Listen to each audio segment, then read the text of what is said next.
question is, how many of you feel you could be more successful, either financially or entrepreneurship or whatever it is? And if you're not that successful, you're going to find out some interesting things today because, as you know, the key to success is actually failure, except in school. In school, if you make a mistake, you're labeled stupid.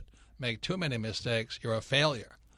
And that's the problem with most people today as they leave school. Most of them haven't really learned much because I don't remember my third year of calculus. I have no idea what I learned there. But I did learn that I failed. And when I failed, I was going to be, this is in the 60s, I was going to get sent straight to Vietnam. So failure was a very painful subject. I also failed English twice in high school. And today I'm known as a writer. So failure is the key to success, except in school. And today we're going to be listening to some entrepreneurs, very, very successful entrepreneurs. And we'll be talking about horror stories of how they failed and the value of failing. Mistakes are the only way we learn. God designed us to learn by making mistakes. For example, when a baby falls down, they stand back up. If they don't fall down and stand back up, they never learn how to walk. And when I learned to ride a bicycle, I remember falling off the bicycle a number of times. So after I learned to ride the bicycle, I decided to ride my bicycle to school. And guess what? I learned that failing is bad.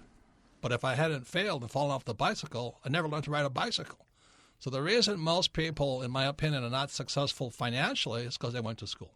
And they learned that failure is bad. When in actuality, if you make a mistake and learn from your mistakes, you get smarter and richer.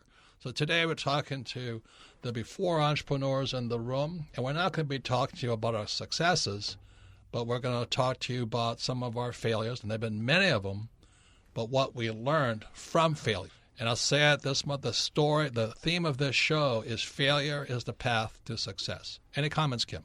Well, I think it's interesting. So many people come out of school, and I talk to a lot of people, and it's like, well, what do you want to do? Well, I don't know, because they've been so hammered into a mistake. If you make a mistake, you're going to get punished. And they come out of school afraid of making a mistake and afraid of being punished, so they don't take the necessary risks, or they don't go against the grain. They don't go against the status quo because they're so afraid. And really, all a mistake shows you is something that you don't know.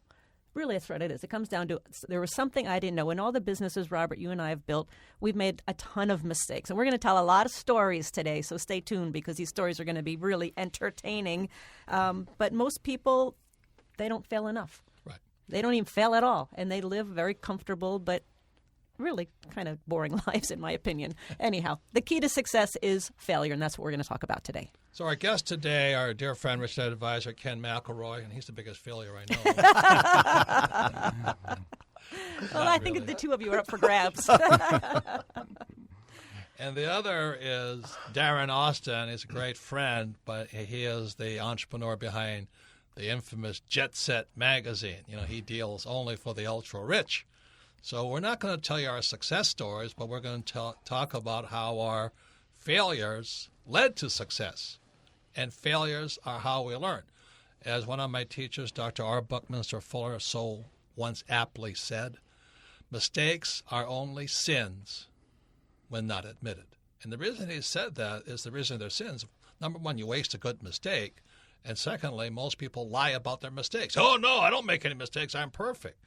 Like President Bill Clinton, one of the two presidents to be impeached, he says, I didn't have sex. I'm going, and I'm always wondering what happens if Hillary wins and she's sitting behind the same desk. You know what I mean? You think about things like that. But I remember the story of Bucky Fuller on the university campus, and all these students were building this giant geodesic dome.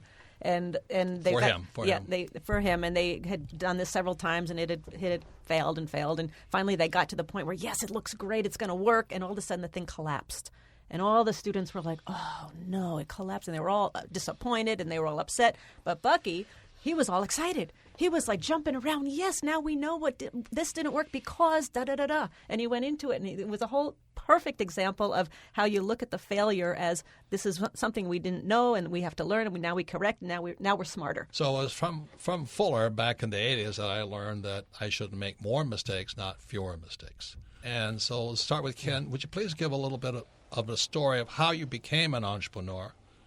And then we'll have Darren introduce himself, and then we'll go into our biggest mistakes. Okay? And Kenny is the Rich Dad advisor on real estate, and he's the founder of MC Companies. We do a lot of investing with Kenny.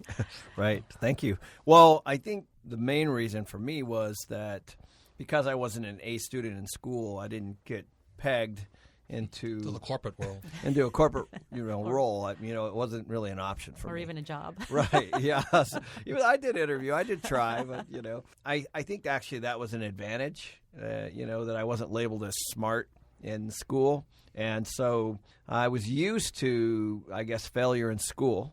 Right. And so for me, going out and trying things, right out of the chute, starting up businesses and being an entrepreneur right out, after a short stint in the corporate world, was relatively easy. So what is your company now then? Yeah, it's MC Companies. We have 350 employees, and we're just under we own just under $1 billion in real estate and all over the Western United States. And we have Darren Austin as the founder of Jet Set magazine. So before getting into your failures, how did you come in to be an entrepreneur? What caused you to do that? And what is Jet Set magazine? Okay, so entrepreneurial, that starts back when I was in school. For one, Robert and I have had the conversation before. I had a learning disability. I really struggled in school. I couldn't read. I couldn't remember what I was reading, and later I guess that was ADD is what everybody classified it as later. When I got out of school, did you complete college and all that? I didn't take college. No, I actually I worked in construction when I was in school, and I had a girlfriend, and we actually eloped when she was 17, or she was 15. I was 17 years old. Jeez. So we moved to California. I worked construction. I dropped out of school, and I thought high school. Yeah. I thought I could support us, and that's where it started. And without having any kind of education, I always thought that it was going to be hard for me to get a job. And I wanted to be on my own. I wanted to be successful, and all I knew was construction. So what I got really good at was team building. I started in construction. Within a year, I learned how to run crews. And within another 2 years, I was a foreman for a construction company. When I came back to Arizona, my wife left, or girlfriend at the time, she had left. She came back, got homesick, and I followed her back. And when I came back, I thought, I'm going to start a construction company. So I started a drywall and stucco company, which I did not know anything about. I hired people that knew what they were doing. I knew how to get business. So I'd go out and literally sell and flyer. So you could sell and you could build teams. I could sell and I could build teams. It's pretty good traits. Yes, yeah, but it takes a lot more than that. So I started my first business, drywall stucco company. Started small and grew way too fast. And the one thing I wasn't watching was the accounting. So we got to a point to where we were big. We had over 300 guys. We were doing a lot of money. How old were you about this time? I was 21. So we were doing really good, and but I had no idea where we were at. I mean, we get to the end of the year, and then I would find out where I was at. Years later, 9/11 hit, and I was doing a bunch of custom homes. So a lot of the people that we were working for weren't very stable. After that happened, we had multiple builders that filed bankruptcy. Me not knowing where I was at financially, everything just started crumbling. So we lost pretty much everything, had to completely start over. And again, all I knew at the time was construction. So I put my bags back on and started building homes. And now you have Jet Set magazine. The irony of it is we're flying back from New York, where we all three of us were met with Giuliani and the governor of Arizona, Doug Ducey. That's when I found out that Darren is dyslexic. Couldn't read and write. And it's ironic that I flunked out of high school because I couldn't read and write either. And now we're both in the so-called the publication business, which is ironic. So, Kim, what's your story? Why did you become an entrepreneur? Well, it was very simple. It was very simple. I did graduate college, and I had a business degree in marketing. and got my first job in an advertising agency and had a woman boss who she and I just didn't get along. And, of course, it was all her fault. And it wasn't my fault. It was all her fault. And after 9 months, I walked in there ready to quit, and she fired me. And I said, "You can't fire me. I'm going to quit." She goes, "Well, if you quit, then you don't get your 2 weeks of severance. If I fire you, you do." I said, I'm fired. And it was, that's a blow to your ego to get fired. And the funniest thing is, then the company hired me back. She did leave, and they hired me back. And after 6 months, I was fired again. And when I looked in the mirror, it had nothing to do with my boss or the company. It had to do that I really did hate being told what to do, and I really wanted my freedom to create my own life. So I knew I wanted my own business. I just didn't know how to do it. I wasn't around entrepreneurs growing up. I was around employees. My father was an employee. All his friends were employees. So a few years later, when I met Robert on our first date, he said, "What do you want to do with your life?" I said, I want my own business. And he said, "Well, I've started several, and all my friends are entrepreneurs." And I'm like, this is where I need to be right now. So that's how I started. It was, and the same to Kenny's point. The best thing that happened to me seemed like a disaster at the time, getting fired. My self-esteem, drops. But looking back, it was, thank God I did get fired, because it was the best thing that could have happened. So once again, it's Robert Kiyosaki, the Rich Dad Radio Show. We're talking about how failure is the path to success, except in school. Because in school, if you fail, you're considered stupid, and in the corporate world, if you fail, you're fired. So we're talking about how entrepreneurs are developed, because we have to make mistakes as entrepreneurs to learn. So you can listen to the Rich Dad Radio program on your time and your schedule. The Rich Dad Radio app available at the App Store, and all of our programs are archived at richdadradio.com. The reason we archive them is so you can listen to this program again, because the way we learn is via repetition. And also, if you have a friend, husband, wife, business partner, you can listen to this program again and discuss it, because discussing is how we learn. And the subject of today's program is how failure leads to success. But unfortunately, most entrepreneurs that I've seen, they fail once and they become employees again. I've seen it so many times. So rather than talk about our successes, because everybody in this room has made their dreams, and we're wealthier beyond our possible dreams, but we had to keep going no matter how many failures we had, how many times we had no money, no jobs, and stacks of problems facing us. So we're going to be talking about our failures, because our failures lead to our successes.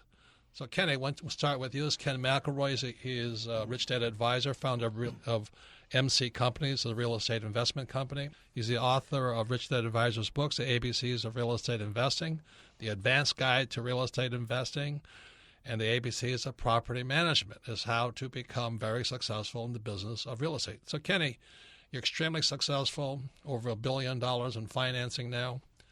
What was one of the biggest mistakes you made and that was beneficial? Do you know what I mean? It was, God, I'm glad I did that. Well, the first company I started was a property management company, as a lot of you guys know, and because I had come out of that world as an employee, essentially, it was my only job. Well, you were in college as a property manager. I was, yeah. And even after, for a short period of time before I started my company. So what happens is you kind of get that false. You believe that you're successful, I guess, after you start to make some money and you hire a person or two, and so we started to grow relatively quickly. And is this in Arizona or this was in Las Vegas, Nevada? Las Vegas. Okay. And I can't remember how many employees I had, but I remember being able to buy a nicer car and buy a house, and all that stuff was probably a bad idea at the time, And I was looking at my properties, and I was like, we spent a lot of money on carpet cleaning. And, I can't remember exactly how much. I hear it. I see it coming I know. Right now. And I was like, I can't remember exactly how many, but I think we were doing like $300 or $400 a month in carpet cleanings. So I'm like, I'm going to start a carpet cleaning business. so I remember telling my wife, I was going to be another business. It's a great idea. And I, bought vans. I bought, leased equipment, which was come back to bite me later. And, I'm like, okay. You hired a couple guys. Were you your best customer? Oh, my gosh. Well, I figured I had that built-in business, right? So basically, I think there were 4 vans, and I put carpet cleaning equipment in there and started hiring guys. And then I basically went on to my own business again, and had kind of one lead guy. And the whole thing was a complete disaster. And, we had a lot of turnover, and the customer service part was bad. And, complaints. Oh my gosh, complaints from my own buildings, from my own employees, right? And I'm like, you got to use them, we actually we were severely negative too. I didn't run the numbers, kind of like what Darren was talking about. I didn't understand them completely, and all in all, I lost almost $250,000 in that business, and at the So I was barely making money in my one business, but it was all being lost on the carpet cleaning business. And when all the dust settled, I actually still have one polo shirt with a logo on it. So I still keep that as a reminder. So what was your lesson what was on that? The biggest takeaway? Well, there's so many. One was follow the cash. 2 was the customer service is so important. Hire better. The team, systems, policies, you name it. There was just I figured since I had, you kind of focused on the product being carpet cleaning I did, versus the whole business of I was building. focused on, carpet cleaning can't be that hard, right? And sure enough, it just nailed me in the face. It was 2 years of pain. But it made you a better entrepreneur. Oh, for sure. And I think, just, sitting back and looking at that, I made a lot of bad choices on who I hired. Yeah. And what you don't know, you don't know. Yeah, pricing was easy, and buying the equipment was easy. Buying a van, buying the equipment, and pricing, that was easy. And I had built-in business, so I was like, your own customer. Yeah, so. Once again, it's Robert Kiyosaki, the Rich Dad Radio Show, the good news and bad news about money. We're talking today about mistakes, how we fail our way to success. But unfortunately in school, failure means failure. You make mistakes, you're considered stupid. And the reason most entrepreneurs are not successful is they make a mistake, they get cleaned out financially, and then they quit. And the real reality of entrepreneurship, you keep failing until you succeed. And today, the 4 of us in this room have more than enough money, more than enough success, but had we quit, we'd never be here today.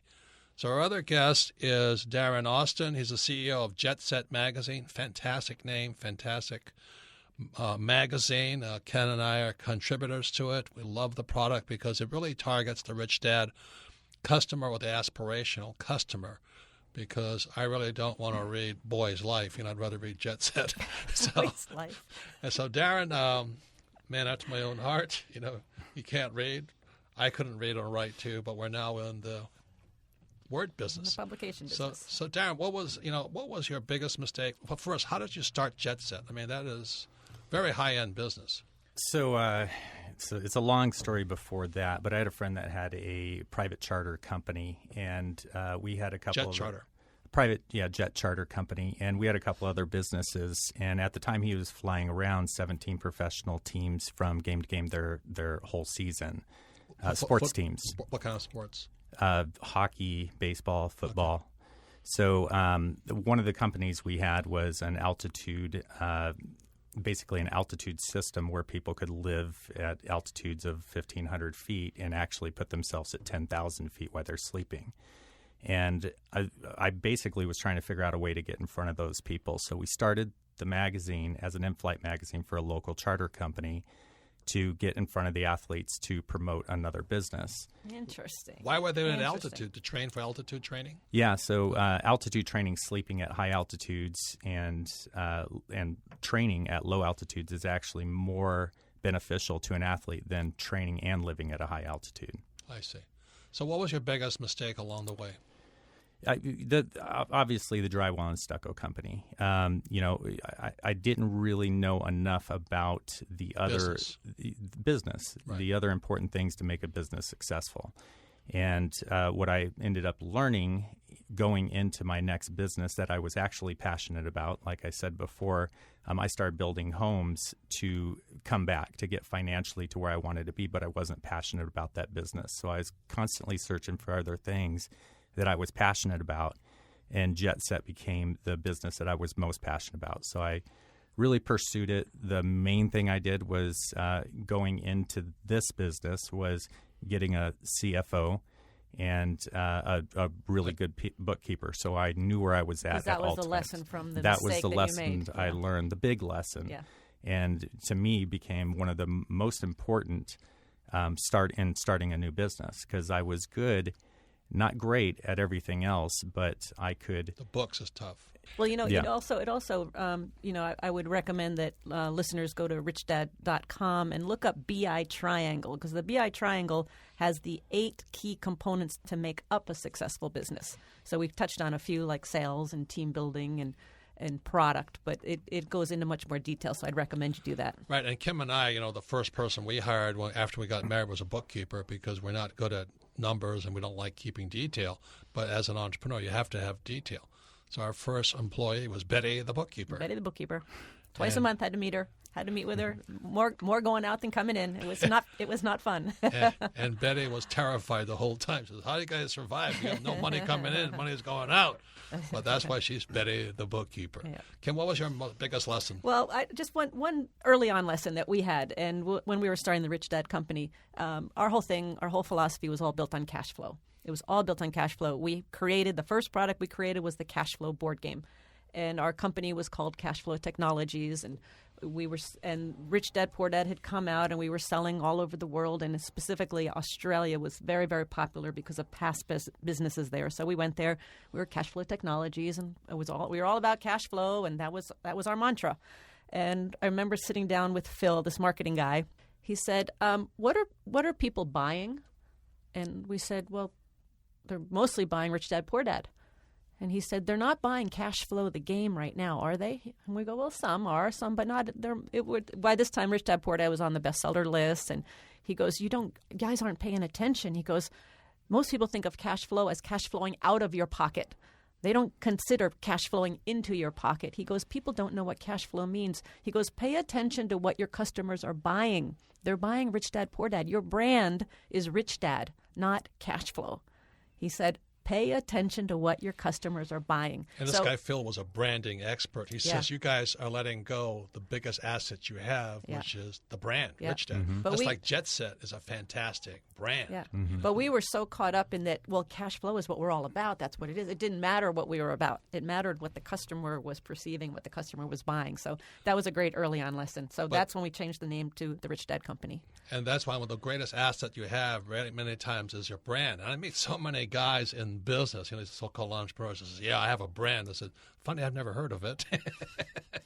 And, like Coca-Cola is a brand. They say the brand of Coca-Cola is worth more than all the capital plants and equipment. The brand is priceless. Look at Apple. The brand is priceless. They don't really even own their factories. They just own this brand. One of the most important lessons I learned from this guy, Phil, is the importance of building a brand. Because if you have a brand, and when we built Rich Dad, we licensed the use of our brand. And you talk about Shark Tank, because I've seen this time and time again, and it was just on again the other night, and somebody has this product. They have a product, and they go, "Yes, but I have a brand." And Mr. Wonderful, in all his eloquent language, he goes, "You don't have a brand, you have a doo-doo product." And he says, "You don't have a business, you have a hobby. It's not worth anything." And in this room with us today are a bunch of failures who are very rich today. The problem is our educational system teaches us that failure means we fail. Making mistakes means we're stupid. When in actuality, in the real world of entrepreneurship, you fail until you succeed. So today, we're not going to hold back the punches. We were talking about what it takes, some of our biggest mistakes, and how it takes to learn from mistakes. Before I go on, we can listen to the Rich Dad Radio program on your time and your schedule. We have a Rich Dad Radio app available at the App Store, and all of our programs are archived at richdadradio.com. We will archive them so you can listen to it again, because the more you listen to it, the more you will learn.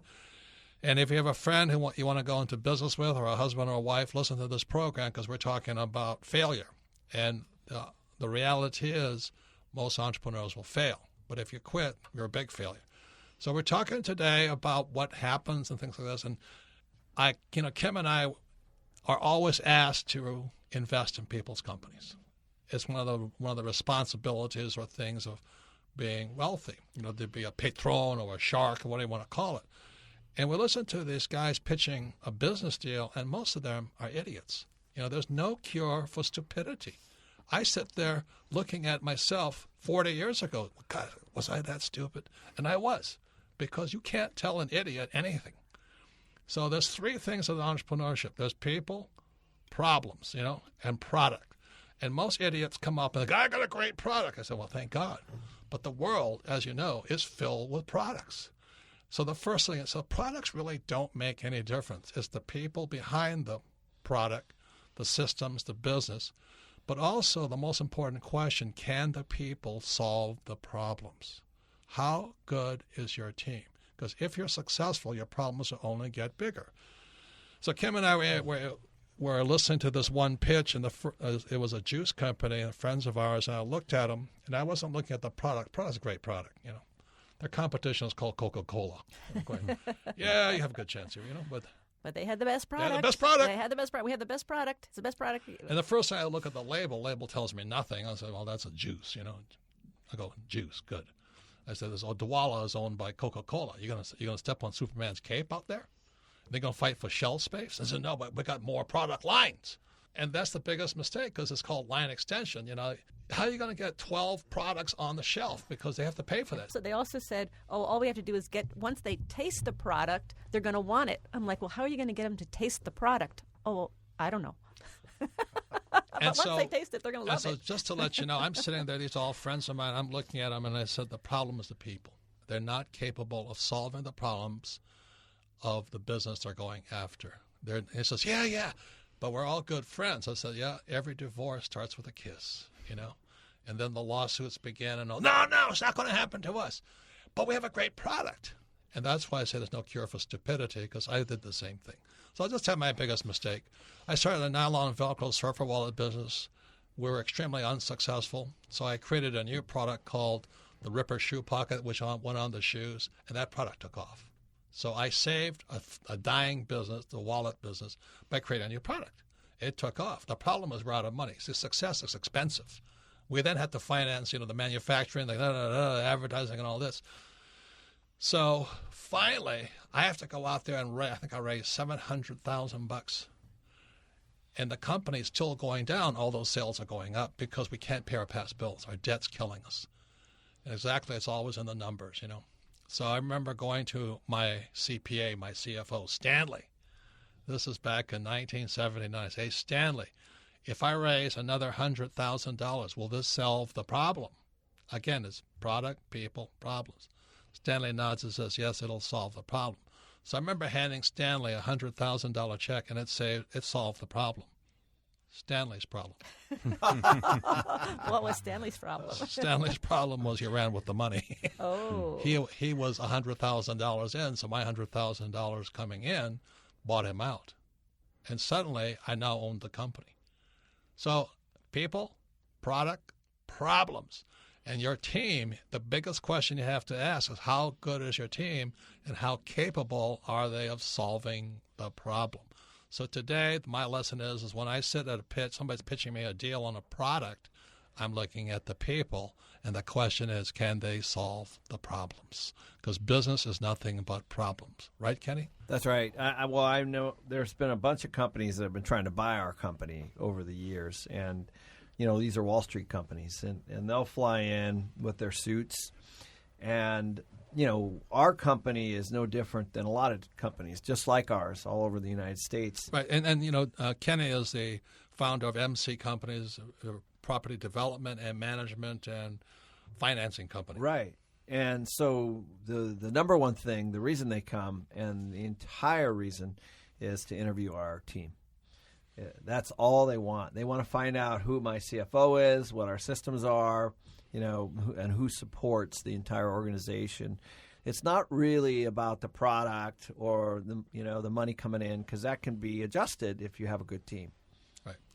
So Darren Austin is the CEO of Jet Set magazine and very successful entrepreneur, but much like me, who didn't do well in school. Ironically, we're in the publishing business.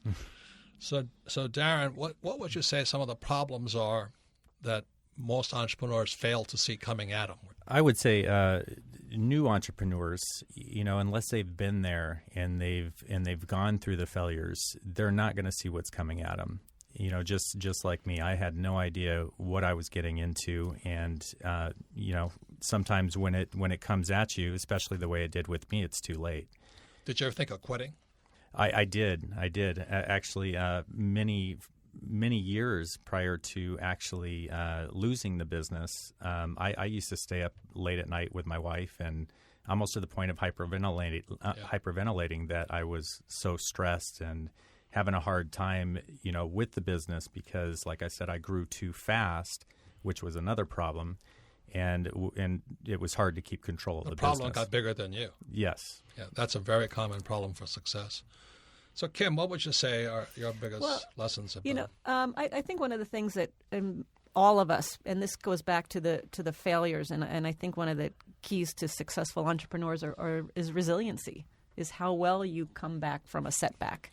This question is how far can you bounce? Yeah, it really, because we all know people who have failed and who've quit, because so it kind of goes back to we started the Rich Dad Company. Another side of the problem is many entrepreneurs start their business to solve a problem. So the Rich Dad Company, we were solving the problem of no financial education in the school system, and we made a lot of mistakes and we had a lot of failures, but because we had that mission going, it kept us going in the hard times. So a lot of times people fail because they don't have a big enough purpose, they don't have a big enough passion, they don't have a big enough mission to keep them going when that failure hits. And let me tell you one more thing. That's if you look at the BI triangle, again, go to the Rich Dad website, it goes product and legal. Kim and I have been sued by our partners. There is nothing more exciting than that. When those guys were pitching us a juice, they said, "Oh, don't worry, we're all friends." I said, "Yeah, that'll soon end." And you don't know what you don't know. Once again, Robert Kiyosaki, the Rich Dad Radio Show. The good news and bad news about money. Today we're talking about business failure, because failure leads to success. If you're resilient, if you can bounce and keep coming back. Unfortunately, most people quit because they're taught in school that if you make a mistake, you're a failure. You can listen to the Rich Dad Radio program at your time, your schedule. The Rich Dad Radio app available at the App Store, and all of our programs are archived at richdadradio.com, so you and your future ex-partners can listen to it. Darren, what is the purpose? You have a fantastic brand. Jet Set. Everybody knows that. It's the same as everybody knows what Rich Dad is. They may not know the company, but they have a concept in their head about a rich dad. So Jet Set is one of those brands because it is a commonly used, vernacular in the thing. How did you come up with that name? Being in the charter business, we sat around. Originally, the magazine had a different name for the first 3 issues. What was it? It was called Swift Air Mall. Swift Air Mall. Swift Air Mall. Was it a catalog? It was 16 pages. So it started out as basically a flyer. So we had some local, and on a regional level. So we had some local businesses. Advertising. And it was working for those local businesses. So I thought, okay, this is small, and we've got something here. So we launched it globally. More North America. We started distributing outside of the United States. But then we decided that shipping was too much. Being a print publication, we wanted to keep it's the a beautiful cost down. Glossy. Yes. Glossy. Yeah. And that's going back to the product. The focus in the beginning was the product. Glossy paper, doing everything different than everybody else. So, but is it now? Are you branching out under the brand Jet Set? We are. We're doing some pretty creative things with the brand now. One of them, Ken and I have had this discussion. We do an annual cover model contest that actually brings in quite a bit of revenue. Last year we did 7 figures on the contest. This year, and it's a branding play too. This year, the girls that entered, we have over 10,000 girls entered in the contest. When does it not surprise me that the two of you came up with this idea?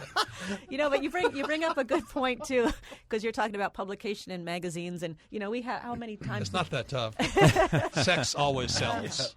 How many times do we have people that come? Oh, I'm going to write a book. I want to write a book, and so I just met with this woman just last week, and she goes, "I'm writing a book, and I'm very excited to get it to the publisher." And I said, "Well, the publisher's not going to sell it." And she's like, "What?" I said, the publisher's not going to sell it. You have to sell it. You have to market it.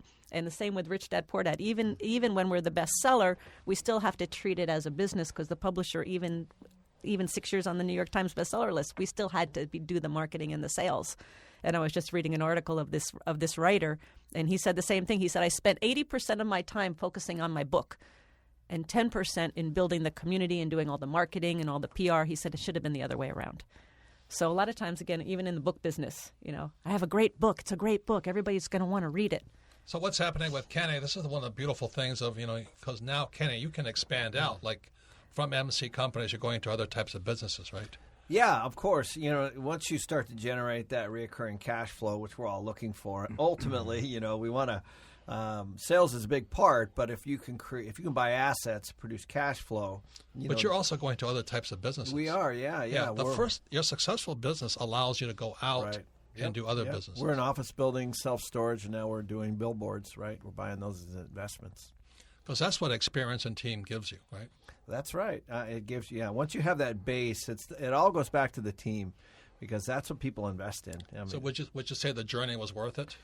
Absolutely. You learn a lot about your partners when you bring up the word cash call, right? I mean, you do. Because the things don't always go well. And when everybody has to pony up cash for, monthly operations or whatever it might be, that's, I was thinking of that when you were talking about your partners in the juice company. That's ultimately when you find out about the way people are positioned. Well, also is the mentality, the mindset, because that one person, what she said was, well, I've done my job. Yes, my job is over. I've created the product. My job's done. And now her job, I said, man, your job just starts now. But they have this mentality like it's 9 to 5. You don't learn anything when you're making money. I'm a big believer of that. You don't learn much. But is it 9 to 5? No, gosh, no. This Prince just passed away, the great musician. Right. And they asked his wife, I said, what was Prince doing when he was not working? He said he was working. Yeah. And I think that's one of the hardest things for most employees to get is I'm working 24/7. I don't stop working, but I love what I do. And we're now going to the most popular part of our program. It's called Ask Robert, and you can submit your questions to Ask Robert at richdadradio.com. And our guest today, Ken McElroy, Rich Dad Advisor on Real Estate, founder of MC Companies, website mccompanies.com, author of the ABCs of Real Estate Investing. For those who want to know about real estate, that's where you start. The Advanced Guide to Real Estate Investing. And also Darren Austin, he's the CEO of Jet Set magazine. Kenny and I write for Jet Set. It's a great publication, and it fits our target market of the Rich Dad Company. So, and also my sweetheart, Kim. So, Melissa, what's the first question you have for us? Ask Robert. Our first question today comes from Mason in Houston, Texas. Favorite book, Rich Dad, Poor Dad. The question is, how do I maintain financial security during the startup phase of my business? That's a legitimate question, but I'll just give you my answer. You don't stop. Just keep going.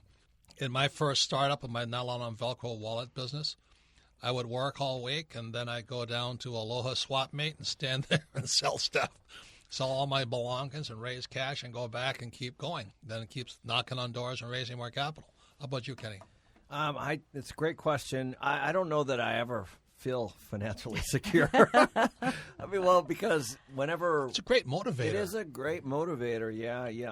I understand the question completely, and I think a lot of people that come out, they have a paycheck. That is a very legitimate question. But I think once you make that leap, you just got to understand that from month to month, from year to year, that might just always be there. Yeah, I think it goes back to the mindset. I mean, what you're saying is it sounds like the mindset, financial security is the mindset of an employee who's used to the paycheck. I mean, there was no financial security, I don't think, in a startup. Right, and every time I made a little money, this is my own personal experience, I was always trying to reinvest it into something new or a new business. And so then again, I had financial security issues on that business. So you have a wife. Yeah. Right. How did Laura handle those stress? She's still going through it. No, I basically, I can't really run a lot of the things by her before. I have to kind of do it during and after, Yeah. But she's a been great great. Wife, man. Yeah, she been great. Puts up with you. She's been with great. The kids. Yep. So Darren Austin is the CEO of Jet Set magazine. What advice do you have for somebody who needs financial security before they become an entrepreneur? Wow, for me that's a tough one because I didn't have any financial security, and I'm a big risk taker. So with me, I was just all in, and I believed in myself. I knew I could sell myself to get the business going, to be able to support it, and I didn't worry about security at the time. I just believed that I could do it. Because you were all in. So maybe Mason is not all in at this point. Maybe he's got one foot on the dock and one foot on the boat. You know, when you told your mom and dad you were traveling around with me and I had no job, what did they say? Well, first of all, they. I can only imagine what went through their head. Do we want to hear this? No, it was when we were flat broke, we were struggling, and we had nothing, and Mom would call, and I'd start crying. That's a good intro. There we go. And I'd agree with Kenny. It almost never ends because I think that's what keeps us going. I think when somebody finds security, that's like sitting on the lily pad and feeling secure. Well, that's when they get comfortable, you Yes. know. And they say when you start to make a lot of money, I mean, even Jim Collins says, you know, the enemy of great is good. Like when you become good at something, then I don't know, it just takes the fire out of your belly. Right. So it's a great question, and I don't think we have an answer for it. But my word is I just kept going day to day. Like I said, I was at the swap meet on the weekends selling stuff. You know, I'd actually buy stuff from somebody else and resell it just to make a few dollars to go back and survive. Day to day, paying rent, paying employees, financing product, paying insurance. It just never stopped, but that's how I got smarter. Well, it goes back to when we had nothing and living in Southern California, and we rented an apartment for $1,200 a month. How they rented that to us, I have no idea. We had no income, nothing, and they rented us, and so that propelled us to make $1,200 a month to pay for the rent. That's how our business started. Well, that's it was a good motivator. That's a great motivator. Next question, Melissa. Our next question comes from Mia in Miami, Florida. Favorite book, Rich Dad, Poor Dad. How do I deal with the skepticism and criticism of family and friends over my decision to become self-employed? My family is very important to me. I don't have an answer for that because I don't care what my family thinks of me. No, it's tough. Kenny, what do you want to say? It's like being in a foreign country. You know, when I go home and talk to my brother or, you know, my parents about, you know, my parents grew up and thinking, you know, differently, and so you know, I'm just in a completely different world. I can't talk to them. The numbers are so much bigger. I remember telling my dad that I lost $250,000, and I swear that became the focus of our conversation for a long time because that was way more than they even had in savings, and so it's just they just can't fathom the conversation. And I would say too to Mia that don't take business advice from your family and friends, especially if they're not supporting you. Look for mentors and look for people who are doing what you want to do, because oftentimes if the family member, like you're saying, Ken, if they're not on the same mindset and they don't understand entrepreneurship, they're going to tell you how risky it is and how you're going to fail and you're going to make mistakes and all of this stuff. So be careful who you take your advice from. And they love you. They're just worried about you. Yeah. So, Darren, how did you handle it when you were your wife when you were so young? It was tough. Not really family. I guess, you know, my dad, my mom, you know, they believed in me. You know, they knew from a young kid that when I set my mind to something, I was going to make it happen. So I never really got that from family. And to be honest with you, I never talked about what I was going to do before I did it. So I didn't have people, you know, criticize me or being skeptical. And I'll just end with this idea. My rich dad told me I was an idiot, and he says, I'll never give you any money. Might be something to that. I know. I mean, it is because my family does support it, and my dad gave me $100,000, which I gave to Stanley, my accountant, and Stanley ran off with it. So my rich dad was correct. I am an idiot, but that's how I learn, and we finally paid that off. I remember we had to pay that off. Yes. But again, I'll say the biggest thing is that you have the product, you have people, and you have problems, and all business is people and problems. So next question, Melissa. Our next question comes from Lewis in Baton Rouge. Favorite book, Rich Dad, Poor Dad. He says, I hear you talking about failing and losing money several times over. My question is, how do you start over or get funding once you've lost it all? Isn't it true that the banks won't give you the loan if you have a bank account that's standing at zero or bad business credit? I would say that's true. Yeah. I just learned how to raise capital, which is a good and bad thing. It's just going to raise more money. I'll tell you, that's a phenomenal question because I think that before you lose money, that is how you think. But what my experience has been, I mean, I remember having a conversation with you, Robert, when we first met each other, when you found out that I had lost everything, like the credibility between you and I went up. And that happens a lot with partners. They're like, have you lost everything? And I'm more afraid of the person who hasn't, believe it or not. Amen. I really am. Amen, because you don't know how they're going to respond. Right. Have they been resilient? Have they bounced back? I mean, I have people ask me that question, have you ever lost money? And I say yes. And then we have a conversation about it. And it's an important, you have to go through it, I think. And if you think losing money is your biggest problem, I don't think you're prepared for this. Like I said, it's people, problems, and product. And when you lose money, when other people come after you, that's when you find out who your friends are. And that's more vicious than anything else. Well, that's the whole point of this program, was about how your failure breeds your success. And he's already afraid, Lewis is already afraid of failing, and like that he's going to get wiped out. And if that's the forefront of his thinking, he's probably not going to make it. And when we're looking at that juice company, I looked around at the partners and said, oh, yeah, we're all friends. I said, for today. Yeah. You don't know. And I could tell none of them had lost any money. They didn't know what it's like to not be able to feed the kids. And that's when you find out who your partners are. Any comments there, Darren? Yeah, when I lost my first company, I actually ended up completely negative. So I started with below a zero balance. And, with that, I mean, didn't have any bank funding or anything like that. But again, I believe that I could do it and I could make money on my own to start the business and then put everything into place once it got going. Right. So I think the thing for Kim and I is that we could sell. Kim worked with network marketing and she learned how to sell, and we can sell. So we had no money. We just want to cut into the deal. We said, this is what we're going to do and all this. I found more investors, sold more products and all this stuff, raised money. I think one of the biggest things we did was that we paid everything first. We never paid our bills. That was really, Betty the bookkeeper went nuts. We were living in Oregon, and we had $1,000 coming in. We owed $10,000. I said, Betty, we're not paying our creditors, right? She yeah, went nuts. we had a list of everybody we owed money to, and we went through that whole process of putting that list together, made sure that everybody got paid back every penny. Yeah, but not having money was like having Nazis chasing us, and we got smart and creative and not lazy. You get smart. That was what really drove us, was terror, fear. So once again, thank you for those questions. I hope they answered some of your questions or allayed some of your fears. But if fear overwhelms you, don't be an entrepreneur.